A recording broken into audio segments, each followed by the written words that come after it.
Hi there. So, what is the pineal gland and how does it interact with manifestation? Well, the pineal gland is a very, very small gland, about the size of a grain of rice, and it's smack dab in the center of your brain. And every ancient civilization and esoteric practice has made mention of it at some point in time. The ancient Egyptians referred to it as the Eye of Horus.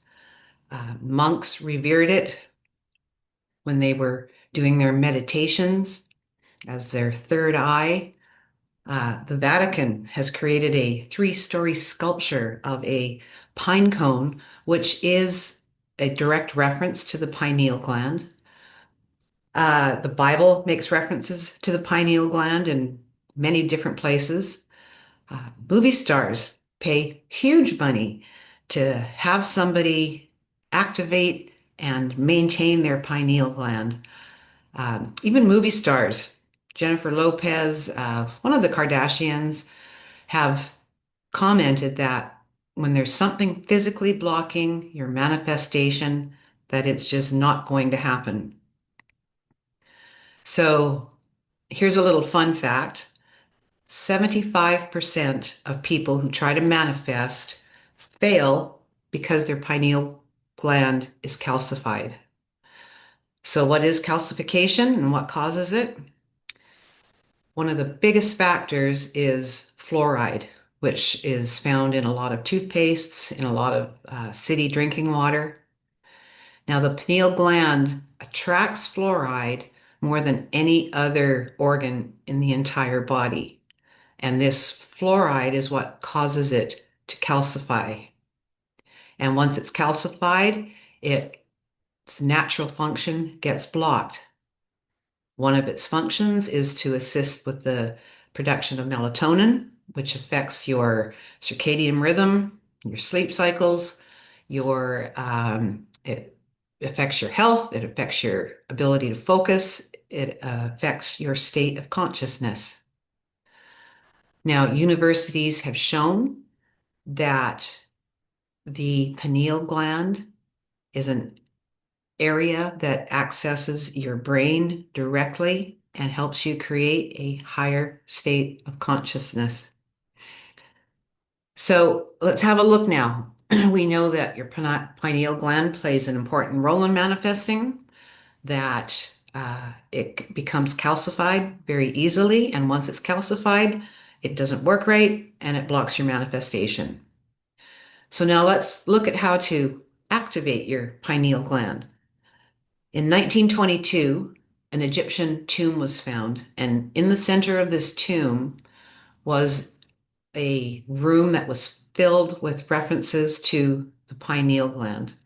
There was a large hieroglyph of a pine cone and texts all around that describing natural substances that the pharaohs would consume that would help them open the eye of Horus or their pineal gland. So the plants, as it turns out, as these texts were deciphered, were actually all fungi. And Egypt at the time had access to these fungi because they were one of the trade centers. So these mushrooms that would come in from different places in the world could all be used for the pharaohs. And the four fungi that it focuses on are cordyceps, lion's mane, reishi, and chaga. Now, these are all medicinal mushrooms, and this is where ancient wisdom and modern science start to connect. MRI studies have shown that participants who start to partake in these fungi show a direct improvement in their brain function.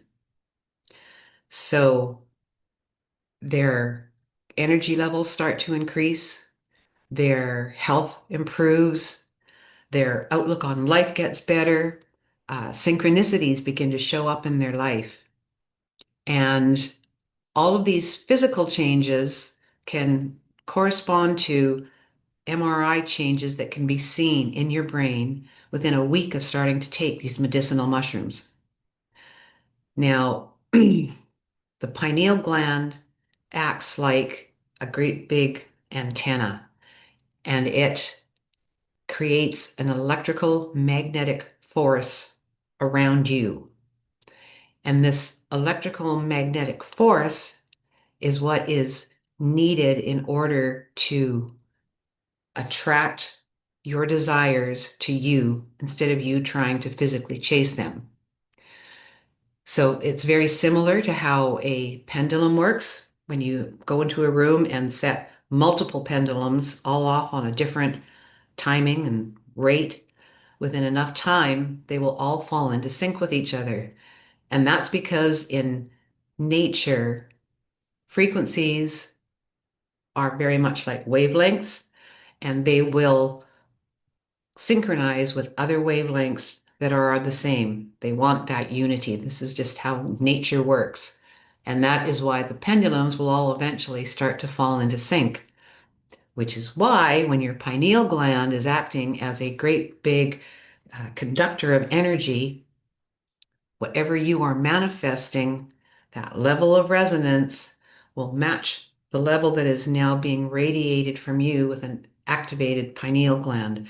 And this is how you end up manifesting what you want out of your life. So I'm not trying to promote any kind of a special product. What I am encouraging you to do is to do your own study. Find out what all you can about cordyceps, lion's mane, reishi, and chaga. Learn what their properties are, how they affect you, and then make your own decision. I know I can tell you from my own personal experience that within a week of taking these fungi in different forms, I took mine as a drink, that you will start to feel a difference. Your energy level will come back. You'll bound out of bed in the morning. Your focus will be clear. You will be happy. You will be sleeping well. Synchronicities will start to show up in your life. And as we spoke before, those synchronicities are stepping stones that are going to lead you to your outcome of your whatever it is that you're manifesting in your life. So I hope you enjoyed this little brief outline on what exactly the pineal gland is, how it gets calcified, how you can activate it and clean it up, and how it will help you become the creator of your own desired life. We'll talk to you again soon when we've got another video coming out. And until then, bye for now.